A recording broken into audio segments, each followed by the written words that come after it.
दोस्तों, ये कहानी है एक नौजवान के ज़िंदगी की। एक ऐसी ज़िंदगी जो गुर्बत और मुश्किलात में गुजरती है, लेकिन जिसे माँ की दुआ ने बदल कर रख दिया। कहा जाता है कि माँ की दुआ ज़मीन से आसमान तक सीधी जाती है। इंसान की मेहनत और दुआ जब इकट्ठे हो जाएं तो अल्लाह ताला दरवाजे खोल देता है। आइए सुनते हैं माँ की दुआ का वाकया। एक छोटे से गांव में अहमद नाम का लड़का रहता था। अहमद के वालिद एक आम मजदूर थे। दिन भर खेतों में काम करते या गांव के छोटे मोटे कामों में लगे रहते। आमदनी इतनी कम थी कि बमुश्किल रोटी, कपड़ा और मकान चलता था।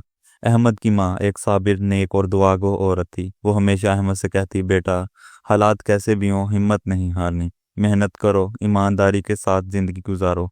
माँ की दुआएं हमेशा तुम्हारे साथ हैं। अहमद पढ़ाई में बहुत अच्छा था, मगर अक्सर किताबें खरीदने के पैसे नहीं होते। वो अपनी किताबें मुस्तार लेकर पढ़ता। उसके ख्वाब बड़े थे, लेकिन हालात उसके ख्वाबों पर बोझ डाल देते थे।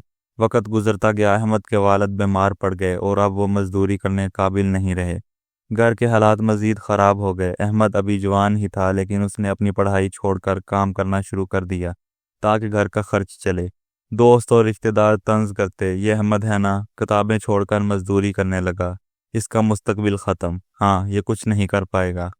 अहमद ये सब सुनता और चुप रहता, लेकिन जब रात को घर आता तो माँ उसके ज़ख्मों पर मरहम रखती। माँ रात को अल्लाह के हजूर हाथ उठाती, या अल्लाह, मेरा बेटा मेहनती है, ईमानदार है, उसकी मेहनत ज़ाया ना करना, उसके नसीब अच्छे कर दे।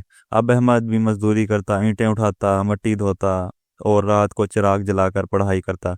कई रातें ऐसी होती जब वो भूखा सो जाता, मगर किताबें बंद न करता। माँ अपनी कीमती चीज़ें एक एक कर कर बेचती रही। आखिरकार उसने अपना वाहद जेवर भी बेच दिया ताकि अहमद इम्तहान का फार्म भर सके। अहमद हैरान रह गया। अम्मा, आपने अपना जेवर क्यों बेच दिया? माँ ने मुस्कुरा कर कहा, बेटा, जेवर से ज़्यादा कीमती तुम्हारा मुस्तकबिल है। एक माँ का सबसे बड़ा जेवर उसका बेटे की कामयाबी है। ये अल्फाज अहमद के दिल पर नक्श हो गए। उसने अज़म किया कि वो माँ की कुर्बानी को ज़ाया नहीं करेगा। इम्तहान का दिन आया। अहमद ने अल्लाह का नाम लेकर इम्तहान दिया। नतीजा आया तो अहमद ने पहली पोजीशन हासिल की। पूरा गांव हैरान रह गया। वही लोग जो तंज करते थे अब तारीफ करने लगे। गांव के बुजुर्गों ने कहा, यह वाकई माँ की दुआ और बच्चे की मेहनत का नतीजा है। अहमद को स्कॉलरशिप मिली और वो शहर जाकर इंजीनियरिंग की तालीम हासिल करने लगा। उसने ख्वाब हकीकत में डलने लगे, लेकिन शहर में ज़िंदगी आसान नहीं थी। किराया, खाना, किताबें, सब कुछ महंगा था। अहमद ने छोटे मोटे काम किए ताकि पढ़ाई जारी रख सके, लेकिन कभी कभी हालात ऐसे बन जाते कि वो हिम्मत हारने लगता। एक रात वो रोते हुए कहता, या अल्लाह, शायद मैं सब कुछ छोड़ दूँ, बहुत मुश्किल है। उसी वक्त उसका फ़ोन पर माँ की कॉल आती है। माँ कहती है, बेटा, याद रखो, दुआ और मेहनत कभी रायगा नहीं जाती, बस अल्लाह पर भरोसा रखो, माँ की दुआएं हमेशा तुम्हारे साथ हैं। ये अल्फाज अहमद को नई जिंदगी बख्श देते। उसकी आंखों में आंसू थे, मगर दिल में नई ताकत। सालों की मेहनत के बाद अहमद ने अपनी तालीम मुकम्मल की। वो एक बड़ी कंपनी में इंजीनियर बन गया।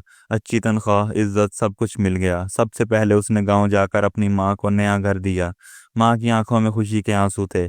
उसने सजदा शुक्र अदा किया और कहा, अल्लाह, शुक्र है तूने मेरे बेटे को मेहनत को रंग लाया। ये सब तेरी मेहरबानी और दुआ का असर है। अहमद ने माँ के कदमों को चूमते हुए कहा, अम्मा, अगर आपकी दुआएं ना होती तो मैं कुछ ना कर पाता।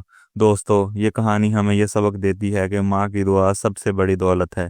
दुनिया के सारे दरवाजे बंद हो जाएं, मगर माँ के दिल से निकली दुआ आसमान के दरवाजे खोल देती है। इसलिए हमेशा अपनी माँ की खिदमत करें, उसकी इज्जत करें और उसकी दुआ को अपनी ज़िंदगी का सबसे बड़ा सरमाया समझें।